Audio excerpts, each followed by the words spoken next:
I'm Vadis, and I'm super happy to be here. I was giggling when Christy was talking about, how like the onslaught of September is like this oppressive, like I feel like I'm just bracing for impact every week. And it's really funny and important to talk about simplicity in this month above all months, because I'm sort of like, where is that? What is that? And it's been really interesting to prepare to talk about that, because it's not really, simplicity is like very embedded in my practice, but certainly not on the tip of my tongue or like on the like forefront of my daily life. And I say that because I think that applies to really everybody, right? So I guess a little foreshadowing, like, I don't have it all worked out. And I actually find great relief and simplicity in saying that. But I want to start with something that is very simple, and that's gratitude. I want to say thank you to Christy and Creative Mornings for having me. Thank you to Daniel for roping me in the first place. Last month, he gave an amazing talk about pride. And in this month, thinking about mine, I was like, how do you make simplicity as fun as pride was? And, I think you tell the truth, right? It's not quite as jazzy, but it's super important. And I want to thank Rachel for her really important work at the Sexual Assault Center. I'm very, very proud to be a new board member there, and the work they do is so important, and they also do it with such beautiful energy. So I wanted to start with that, and then let's go. All right, so I'm an artist, right? And I make a lot of wild, I hope, wonderful work. And this is my let's do this game face. Give me a show, let's have a studio visit, let's make some crazy stuff, let's talk about it. And it's the I've got this under control phase of my practice. But I want to say that when I told my mother, who's around my studio a lot, because it's in my former grandparents' house, that I was giving a talk about simplicity, she laughed in my face. I mean, my own mother laughed in my face because she sees me like this in the studio, right? And, it's not to say, I meant it when there are moments where I do have it under control for the most part, but I don't have it all worked out, as I said earlier. And I'm really into that. I don't want to have it worked out. I don't aspire to have it worked out. And I guess, the big picture I have about simplicity is that having it all worked out's a little overrated for me in my personal life and in my artistic practice. That I think there's a lot of simplicity in giving yourself permission to keep the ends loose in your life at home or at work. And I'll elaborate that as I talk more about the evolution of my work. But I guess for me, it's just, I think there's a lot of content in the loose ends and a lot of energy and a lot of beauty in that space. And checking all the boxes is just not I don't aspire to do that in any way. It's not how I measure success in my work or in my life. So I just kind of want to give you a preview of my perspective on this. So for me, it's not about checking the boxes. It's not about having it worked out. And I really I think there's simplicity in just staying open to different possibilities. And I think it's really exciting too. And sometimes the possibilities look like this, right? So maybe don't ask. But in preparing for this, specifically yesterday, I started to ask around. I was like, all right, well, the elephant in the room is this big word simplicity, which applies to me, but I just don't sit around and meditate about it or try and define it. So what does simplicity mean? And I asked my family at dinner. I asked my kid, on the way to the orthodontist yesterday. So I turn around in the car. I'm like, how do you define simplicity to my 11-year-old? He's looking at me with this smile that's like, oh my God, what are we doing? He's got he lives in the 5th grade. His life is pretty simple, but that's what's going on in his mouth, right? And he's telling me that simplicity is the opposite of complexity. So smart. And I'm listening to him and looking at him telling me that. And I'm like, oh my God, there's such an interesting contrast of you saying that and you saying it through this mouth. So in our conversation in the car, okay, yes, simplicity is the opposite of complexity. But but what is the definition of simplicity? And I found it really hard to define. And so I want to start this by asking you all to define simplicity. What does simplicity mean? Effortlessness. Okay.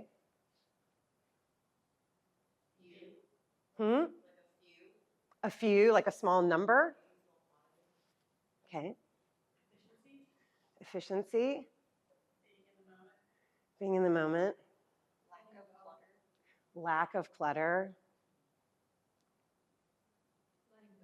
Letting go. I met you last time, I think. Yep. Letting go. Doing less. All these things sound so good. Oh my God, they sound so good. Yes to everything, right? And these are all amazing ideas.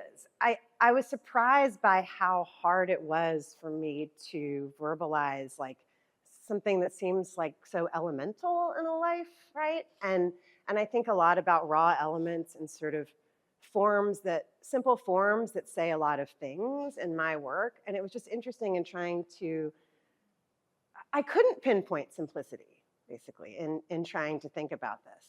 And so I thought, all right, well, in my practice, like in my studio, when I'm starting a new piece or a new body of work, I'm taking like all your good ideas, and my bad segue is that I give myself permission to start with a lot of bad ideas. And I'm like very into bad ideas. Like I love bad ideas because I think there's too much pressure creatively or personally to start with something that's perfect or something that always works or something that's shiny and nice. It's like when you give yourself bad ideas, you get so much information from what you don't like a lot of the times. And that's a space where you can like always, every step is a little bit better. And when I'm teaching at Vanderbilt, when I work with my students, I sort of feel like my job is to be a bad idea factory for them. You know, I'm like, all right, you can't do any of these ideas because they're terrible, but it's your job to like take this idea and you make it better.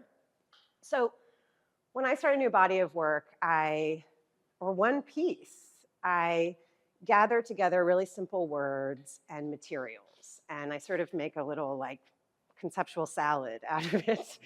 And I start by Googling the definition of these very simple words because I want to make sure I got it right.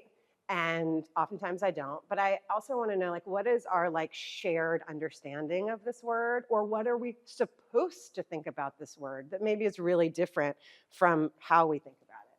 So when you Google simplicity, it is the quality or condition of being easy to understand or do. The quality or condition of being plain or natural, a thing that is plain, natural, or easy to understand. Right? Okay, why are you? It made me laugh too. I was like, oh my God, this is really challenging for me. Why does that seem challenging to you if it does? The connotation of plain is so boring, negative, whatever. Right. Even easy to understand doesn't sound nice. I want to take A lot of it feels negatively coded and ugly. I feel the same. I found it so difficult. I found this definition difficult, and it's about simplicity. And I was like, just try and. But even when you all were giving your definitions, I was like, oh my God, that just sounds so great. You know, like yes to that. Let's do that. I want to live that way. And for me, it's like a very aspirational state of mind and something that I tinker with a lot in the studio. But I mean, you know, plainness, and even is it natural in this day and age, in this space and time? Like, is it a natural way? I feel like we make a lot of really complicated decisions to try and get to simplicity, but like, you know, there's like this path to get there. And I guess I was thinking about how what we're doing right now, like at Creative Mornings, like how we've all gathered here together today, is like a very beautiful and very simple act, right? I think the mission of Creative Mornings is really profound and really beautiful because essentially in this room from all different parts of the city, we all gather together essentially to put ourselves in the way of being moved. And I think that's true when you gather together for theater, when you gather together for a poetry reading, or you go to a museum. I mean, this can manifest in lots of ways. But the simple act of doing anything or putting yourself in front of anything just to put yourself in the way of being moved is incredibly simple and incredibly beautiful and really powerful. And it's happening like all over the world because of Creative Mornings in this space. And that is like, makes my head want to pop off. It's so beautiful and so simple that we want to do this, just to consider this word together in different ways. But was it simple for you to get here? You know, I mean, all the people around the world who are coming together in this space, like it wasn't that simple. Like you wake up, you check your phone, you walk your dog, you check your phone, you feed the kids. My kid stepped on a piece of glass. You fill your coffee. You get, I mean, you know, it's a complicated road to get to the place of coming together to put yourself in the way of being moved. And then when you think about Creative Mornings as an international organization, like the chairs and the donuts and the recording and the mics. I mean, it's like there's this interesting contrast and duality between complexity and simplicity in order for these things to actually occur. And that, maybe not parallel, but that relationship is like very active in my practice, and I think in a lot of our lives. And so with that, I'm really bad at keeping time when I speak. I'm aware that in our simple lives, you actually have to go somewhere else. But like if I derail the time, let me know. But I just want to start speaking a little bit about the big picture of my practice. So I'm a mixed media artist, and I use domestic materials, so things that come from the home, to make storied, often ornery, 2D and 3D abstract works. So in my work, I go into the domestic sphere and I basically mine for materials that I think have the potential to speak in some way. And I use a lot of textiles, like use bed sheets and curtains, but I also will go into like the structural part of the home, like cement and wood. I'll go into landscaping with gravel. I've used, you know, nightgowns and dish plates, dinner plates, all sorts of things. And I identify these materials and kind of mix them into the salad, right?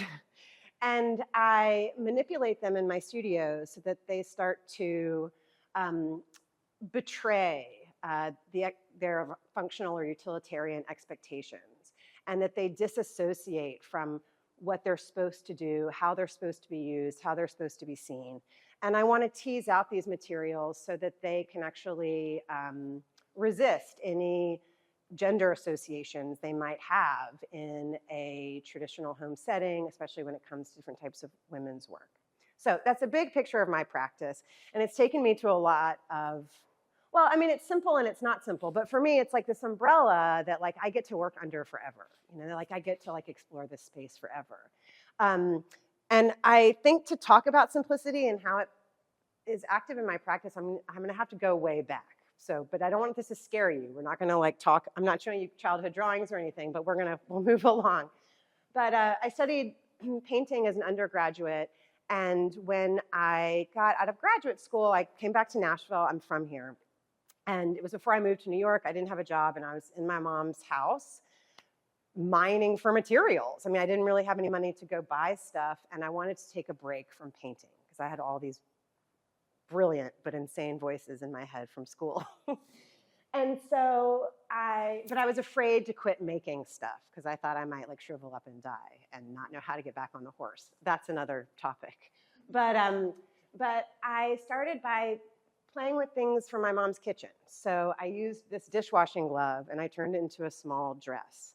And I got really, really excited about the transformative possibilities of these mundane materials. Wax paper, like kitchen wax paper, was like this gateway drug for me in the world of mixed media. Okay, I mean, I've worked with wax paper a lot, and the fact that it's something so common and mundane and imprecious can become ethereal and sculptural and delicate and really, really sweet, like this christening dress, was very exciting. So I took that mixed media practice and I moved to New York, and things got a little naughtier, right? So I left sort of the expectations of the South, and I think the weight that there's a lot of, in my mind, sort of the expectations really bear down and create a lot of weight, especially for women, or it did for me growing up. And so then the wax paper really started to misbehave, you know, like it was misbehaving here, like I'm making all the lace and da-da-da. But I was like, you know, how can I really connect it to different rites of passion, passion, sure. Rites, yes, that's what I meant. Rites of passage, and how can it really speak about the female identifying experience as I know it? And when I said gateway drug, it's like the world sort of opened up to me about like, well, if I can make this out of wax paper, what can I make out of, oh my God, tampons? What can I make out of kitchen sponges? What can I make out of underwear? What can I make out of horse prize ribbons or wine glasses or a wedding dress? And so I was biting off a lot in a great way and making work that was had a lot of visual information, right? It was like decadent and opulent and maximal. This is a piece I made that was based on an erotic swing that was shown at the Andy Warhol Museum in Pittsburgh. And it was part of a, oh my God, it was part of a show that celebrated the bodice of the Playboy bunny, which Warhol used in his work. And so I made this swing, and it got rejected by Hugh Hefner himself for being too sexy. And I was like, I'm from Nashville. Like, it's no way. Like, that's not me. And how could this piece get vetoed by the Hef himself? So anyway, it made it into the show. It happened. I was like, I can't believe I'm doing this. And then I continued to make mostly three-dimensional objects out of these materials that ultimately comprised a large project called Dowry. And I made it in the year that I got married, but I made it to advance myself professionally. So I made this series of contemporary heirlooms out of wedding dresses, broken jewelry, wax paper, tampons, whatever. And these objects were a measure of my worth really as an artist. And I tried to trade it and sell it, almost like a stolen car, right? And sell it off piece by piece. Like, this wasn't something that whose value was was about being together, but about being out into the world. And so this is the body of work culminated in this installation called Reception, and which is basically the wedding reception meeting the marital bed. But what was interesting to me about this is I'd been making mixed media, mostly sculpture, for a while, and I sort of wanted to get back to painting. So I knew that that was sort of a closing moment in my practice and time to start something new. And, you know, I was in my 20s, so it was a lot happening, and I was saying yes to everything. This piece was acquired by the Brooklyn Museum. Yay! And woo! And I was like, oh, I'll show up for the opening in a wedding gown. Oh my God. I've never shown this picture in a talk, but I was like, I think creative time is the space for that, right? And then I was just making a lot of decisions that weren't simple at all. And I show this, that I was like saying yes to everything and like, ah! I don't regret it. It was just, it's a part of my story, but I'm operating from a different space now, maybe. So this was me at the opening of the Brooklyn Museum. And then, I don't know if you know, but in Miami in December, there are these crazy art fairs, right, all come. And it's an exciting place to show. And the first time I was invited to show in Miami at one of these art fairs, they were like, we'd love to have you in this show. And I was like, I'll be there. This is wonderful. I can't wait. And it was in a hotel room, and the only place for me to exhibit my work was on the toilet. Okay? On the toilet. Here I am, like, I'm going to do it. Like, I'm here. I got a rash from the sheets. It was fine. It was great. My point is, I was saying yes to everything, and simplicity just wasn't on my radar, right? And that was just like a time in my practice and a time in my life where it wasn't quite whispering to me yet, right? It wasn't plain or natural in any way. I mentioned with Reception that I wanted to get back to painting, right? That it was time to pivot the work, which I still do a lot. Sometimes I feel like I've exhausted a material or an idea, and it's time to make a new salad. I've never used the salad thing either, and I'm really enjoying it. But I didn't want to abandon this palette of mixed media materials that I had been cultivating, that I had been drawing out from the home. So I started to focus mostly on textiles, in this case, satin ribbons, blankets, nightgowns, clothing. I sewed like hundreds of flowers as a foundation for one of my first textile paintings. And I started to make these unconventional paintings by, I had studied painting in school, but I was working with these materials and trying to bring them together and re-engage with the wall. And I also wanted to start telling the story of tragic heroines. So not thinking so much about my own experience, but what do I identify with here? What's important about this story? So I've been looking a lot at Joan Mitchell and at Millet, specifically this painting. And I was loving the idea of the figure really merging with the landscape, right? And this sort of like, this like transitional moment of the figure and the environment sort of coming together at like a 50-50 space. And so this work, a rather violent merger of a wedding dress and a swamp, so simple, was the first in a series I made about the afterlife of Ophelia. This is the only time the 3 afterlife-based pieces were shown together, and this was at the Frist Art Museum for my first solo museum show in 2017.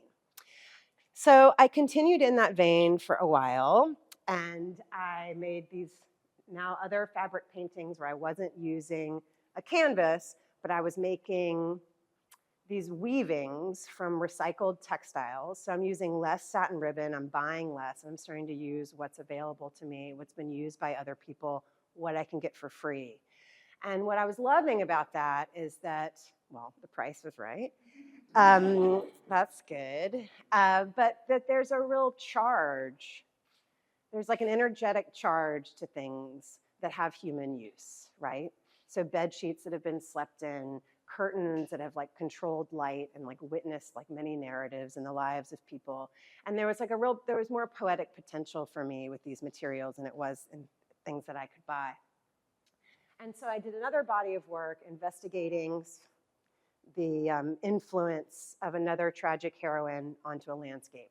So this was a show I did in 2013 in New York, or part of a show I did, called Past Perfection, and it was about Eve for the Bible. So the 24 hours after she bites into the apple, what happens to this idyllic place when it starts to self-destruct? So figure and environment coming together again.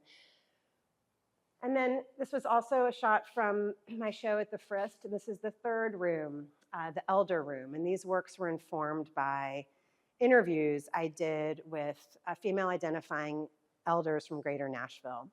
And I was interviewing them about heirlooms, about what objects and rituals and advice have been passed down from different generations in their family. And how do I make one piece that fuses together several stories?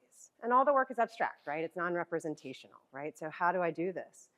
And it was really stimulating and really challenging. And I show this slide to you because when you see the progression of these textile paintings, you can see they're actually starting to get a little bit more simple, right? So I'm really starting to edit things down. Instead of covering the entire surface, top to bottom, right to left, I'm actually just creating one shape, right? A storied or informed shape.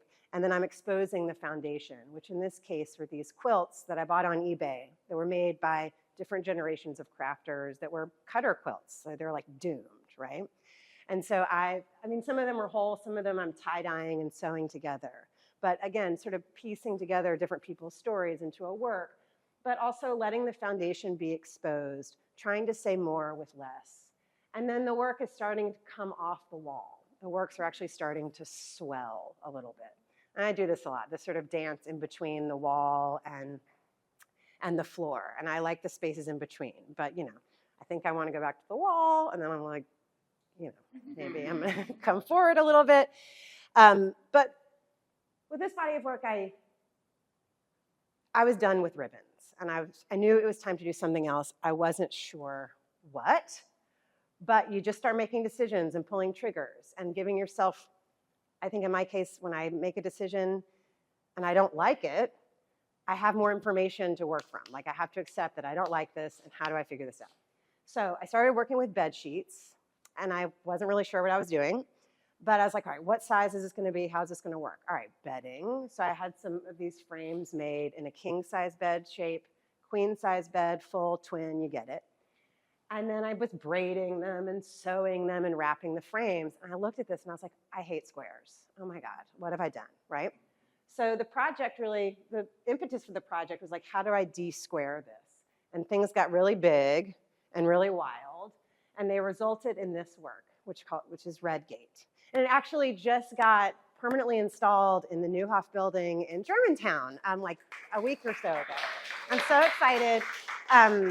Thanks. I don't have to store it anymore. It's so heavy. I mean, there are lots of reasons to be thankful, but like, oh my God. But this was a very important piece for me because I was learning that instead of adding and adding and adding and adding, that the real work for me, the most important work, and this is still true, that in my practice, in my home, in my car, everything, it's in the editing, right?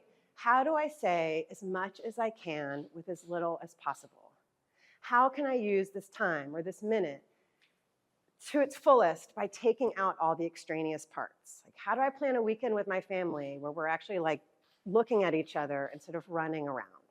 And that's all like part of this work. So I was like, how can I create a form that has multiple identities? How can I create something that is about the body, that looks like a tongue or an inverted womb or a head? How can I make something that references the body and a landscape? What if it also becomes a sail or a gate or a sun? And what if it becomes transportive, like a portal or a window? And why can I make one thing that could be all of these things and just let it go and be that? So to say as much as I can with as little as possible is really the ultimate goal in my daily practice. And it is an act of editing and trying to keep things simple without checking the boxes, because I don't want to have it all worked out. I mean, in making a piece of artwork or giving a reading or presenting a show, it's like you're making this offering, right? All these hours alone, you make this offering, and when it leaves you and when it's shared, it becomes something else. And it has a much greater life because of the other eyeballs on it, right? That see so much more in it than you ever imagined. And I think that offering is an act of keeping the ends loose, right? Of letting go and not feeling that the control isn't part of simplicity at all for me, right? It's about the openness of the work and of my time. But this is how simple it is to get up, just for the record. So that offering, like after all that, you're like, let's walk away. So when I made Redgate, it was the first, I said it's all of these things to me, but ultimately it's a megalith, right? And it became the first in a series of megaliths that I made. And the megalith as a form is just like really potent, and it became a really exciting thing to explore. And I show this to you because I want you to see like what this salad really looks like, So I think in making work, especially if you're a recent graduate, or what I tell my students at Vanderbilt is that, your content is actually right under your nose. It's just we try and make it so hard and so smart and this whole thing. But I think you really have to be confident enough to just look really close and know that like to keep it simple is really stimulating and really smart, right? And if you can just follow your interests and know that's enough, right? There's so much to work with, and I think you have so much to give it that feels, natural, right? And maybe a little plain. I don't know, that word's awful. But so I just started to sniff out my interests, right? So I was like, I want to get really into megaliths and stone structures, and I want to revisit the parts of art history that I've forgotten about with Stonehenge and cave paintings and the gender roles and the migratory behaviors of early humans in the Neolithic era. I mean, I was present for that in college. Like, I didn't remember that, and I couldn't have spit it out that way then. But I wanted to sniff it back out again because it was an interest of mine that I had lost the scent of, frankly. So I had a show opportunity at the University of Colorado in Colorado Springs. And I worked with, I got to relearn. I worked with their a faculty member in their anthropology department to ask all these questions and to learn that many of the traditional gender roles as we know them took place during that time because that's when nomadic tribes started to settle. So it's like the establishment of like a permanent home, who stayed in it, who went out hunting really started to happen then. So you think about like the invisible work of women during that time and sort of the machismo work of men getting these big rocks up. And then I looked at some other artists like Harmony Hammond and Julian Schnabel, and I was like, well, I want to make macho work. And why can't bed sheets be macho, right? Why can't they become like rigid wall works that don't have to be malleable, laying down? Why can't they be literally like erected onto a wall? Why not, right? So I show you this. So I start with bad drawings, bad ideas. Like, I'm not proud of this. I'm just saying it's bad. Just make bad stuff. Keep it simple. Give yourself permission. Find a rock. Make a little painting. And then I dye a bunch of quilts. I throw them down. I show this. I was a painting major. I don't know how to do this. Like I don't even really know how to sew. God, it's like confessions. I'm so glad it's being recorded. But I mean, it's all pretty low tech, you know? You just do it because you have to. And then I just think these are funny, how ridiculous getting these things up on the wall are. But the result of that effort looked like this. So this is the piece in megaliths at the University of Colorado. I mean, they were huge. I mean, oh my God. Like, I try and make things I can carry myself now, and like I just fail miserably. But so these are soft bed sheets made with these leather streams. And yeah, the whole show was these 4 bedsheet megaliths. And it was at that point that I really started to get excited about the expressive possibilities of the grid. Like I didn't really think I was making grids here, but now that I'm still like so drunk on grids and textiles together, I'm like, it really did start here. So in trying to make this form that had multiple identities, how could I make it even more simple, like a more identifiable grid, which is a very simple structure that is also weighted with a lot of behavioral and visual and functional expectations. Does that make sense? You with me? So when I think of a grid, I mean, my definition of a grid is like a predictable series of intersecting lines. And so boring, but it's also so exciting. Instead of thinking about, I guess I use the grid as this sort of like fertile ground of like, how do I mess with it? How do I tease it? And in art history, you know, I mean, the grid is like a very macho form, right? So like so many modernist male artists have like pioneered this shape into a lot of important moments in art history, but like it has, in my mind, like a lot of male associations. And so how can I make it, how can I make it limp, right? How can I make it scallop?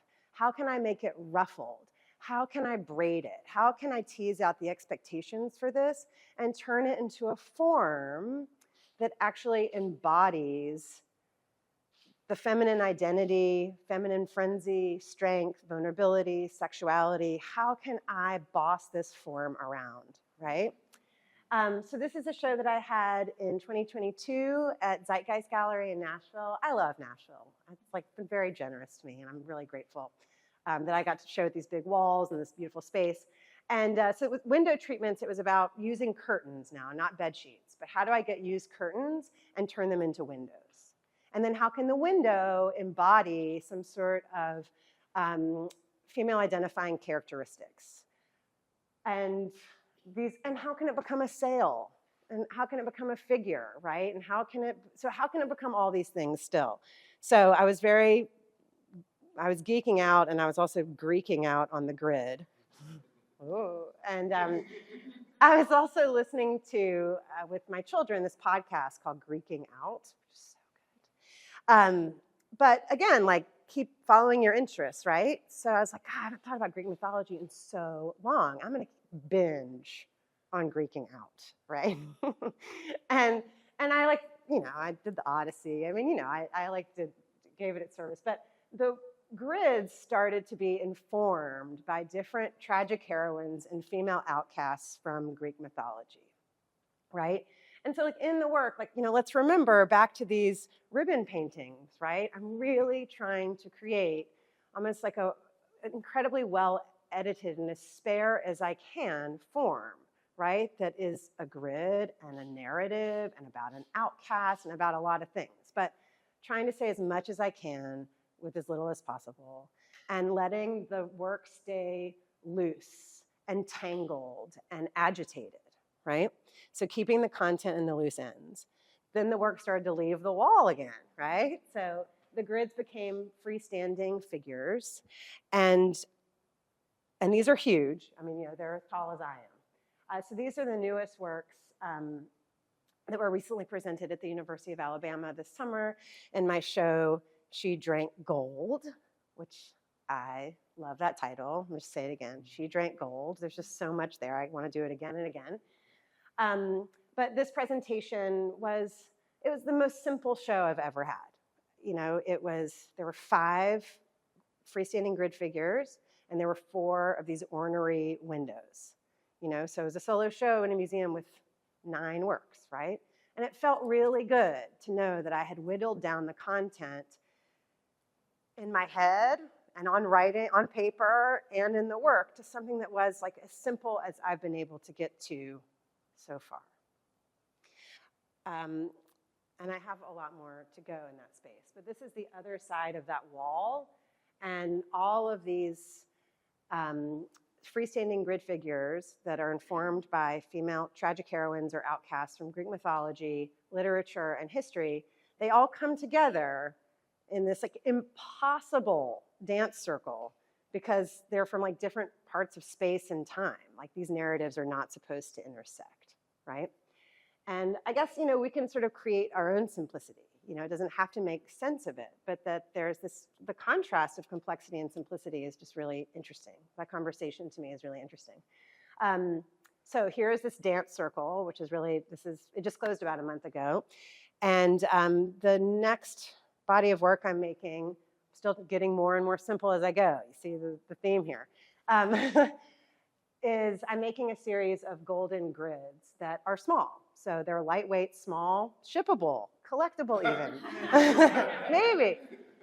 But the idea is to turn the grid into a piece of lingerie, right? So the size all relates to the torso. So they're like camisole size, shield size. I was actually just writing about this yesterday that I want to make lingerie for superheroes. And this is really the first steps I've made in doing so. But, you know, the grid is opening, the grid is softening, it's emboldened. You know, I don't have it worked out. It's all in process. I don't know, but I'm excited to see it through and know how to talk about it better next time. But I also am loving the space of not having it worked out because, where's Sonia? Because the alternative is unacceptable. The alternative is unacceptable. Like, I don't want to show up and do this work alone all day when I've got it figured out, when I know the answer. And so when I think about making a piece, a body of work, or even just thinking about it, the creative journey is not about going from A to B, right? It's not about knowing what it's going to look like. There's nothing I make that looks the way I think it does in the beginning, because that's such a bad idea, right, in the beginning. But it's like you think you're going to go from A to B, and then you go to like J and R and C, and you end up at like N.5. And I didn't know that N.5 was out there, you know? And I don't have it worked out because I don't know how to anticipate it, and I'm really enjoying the ride of that. Sort of circling back to where Christy started with all the things going on this weekend, I have my first piece of outdoor sculpture that's being presented in Artville, which is next weekend. And so this is made out of cement and dish plates, but it's the same form as Circe, the grid figure that's actually been in 2 other slides. And I just wasn't done with that form, you know? And when I started this, I was like, I'm gonna invent the wheel and come up with blah, blah, blah. And no, like I'm not done. I don't have it worked out. I have more to see. I still wanna see this through. And so I had to like have the confidence to say, I'm gonna use this same form again and again. Because I want to, and there's no reason why I can't. You know, even if that seems simple, it's still not easy. So I don't have it all worked out, but one thing I'm like very certain of is that this is a weird world of work. Being an artist is a really weird world of work. And I'm really grateful to do it, and it's a privilege to do it. But it's complicated, you know, it's very competitive, right? And that part sucks. You know, it's like part of my job is being on Instagram, and I mean, yeah, I could go on and on. I mean, I could complain about it for sure.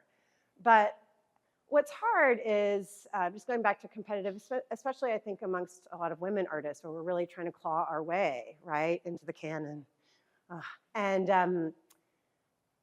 I've learned that the sweetest fruits, and I do have this worked out, that the sweetest fruits of this weird world of work are generosity and connectivity. And I actually had to have a friend kind of help me get there. Like, you know, instead of thinking about what I need to get and what somebody got that I didn't get, like when you know there's just like room for everybody and that people are going to make work like you do, and it's not threatening, and it doesn't mean you're not original. It actually means you're onto something. It means you're onto something when people are doing work that looks like yours and you're doing work that looks like somebody else's and you didn't even know and you feel bad. but it's a wonderful thing. It means you're like part of the pulse, right? And you're part of the conversation. And so I also think that Creative Mornings is about generosity and connectivity too. And I think that is a very simple space to live in and to end on. And then I also want to say, I want to promote 4 other shows in Nashville instead of just my own work. So these are all up right now, and you should go see them. Okay, so Vadis Turner and Dante Hayes have a show up at Red Arrow Gallery. I'm actually going there next. It's going to be amazing. Kelly Williams, old friend of mine, grew up in Nashville. She has an amazing show up at Watkins College. Kit Ruther has a solo show up at David Luss Gallery. And Melody Provenzano, who I think not enough people know about her. She moved. I knew her in New York, and she now lives in Springfield, Tennessee. She has a magnificent show up at the University School of Nashville at USN. So go see these shows. And I guess that's it. Go see these shows and have a wonderful, aspiringly simple day. Yeah.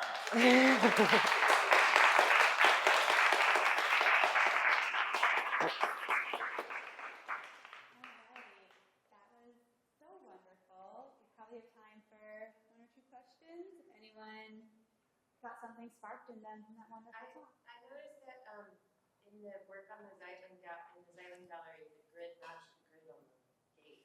Was that intentional? On the window? Yeah. Yeah. So I worked. Right. So did you make it? Thanks for noticing. Sure. Yeah. I mean, I'd actually forgotten I had done that, but I did. Yeah, I got the number of the windows and the proportions to mess with that a little bit. Thank you. Yes. Two quick questions. Mm-hmm. One on your solo show, the freestanding sculptures. Mm-hmm. Is there some kind of skeleton inside those? Yes. So there's a rebar armature to it, and so I make I start with bad drawings, and I make a little bad sculpture out of wire, and then I work with a welder who makes the larger form out of rebar, and then I seal the rebar, wrap it in Tyvek. It's like what, FedEx, yeah. And then I put the curtain ropes on top of that and then resin them. So that's the skeleton. And then weigh like 400 pounds. When I have people to help me, they weigh 400 pounds when I'm by myself. I'm like, oh, it's like 50 pounds. I'll get it. I'll just do it. I will. Another question. Oh, yes. Let's just say one day you woke up and you said, I'm sick with mixed media. I want to do photorealistic landscape paintings. Do you think you would be scared to do that because you're known for a certain style? Then you kind of have to throw away that people's perception of you? Wow, what a great question. I mean, the answer is probably. I'd probably be scared, right? I don't know. But if I really wanted to do it, the alternative would be unacceptable, right? Because it would really be a waste of time for me to keep doing something I'm not getting anything out of. I mean, it's a ridiculous way to make a living. I wouldn't recommend it, at all.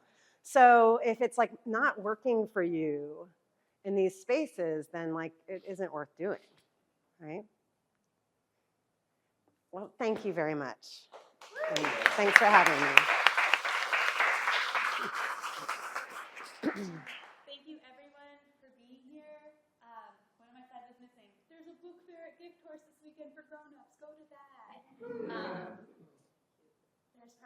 And there's a really cool thing happening at through Oz on October 5th. There's a sculpture called Willow Mall who's traveled all across the world and will be in Centennial Park on October 5th. So you should go see that too. That was my missing slide. Nothing's ever simple. But I'm really glad that you all got to be here. Please take as much coffee, donuts, bananas, etc. as you like to fuel the rest of your day. Go enjoy this wonderful weather. I hope you got some good things turning around through that. Go see some art. Have a great one. Thanks, everybody.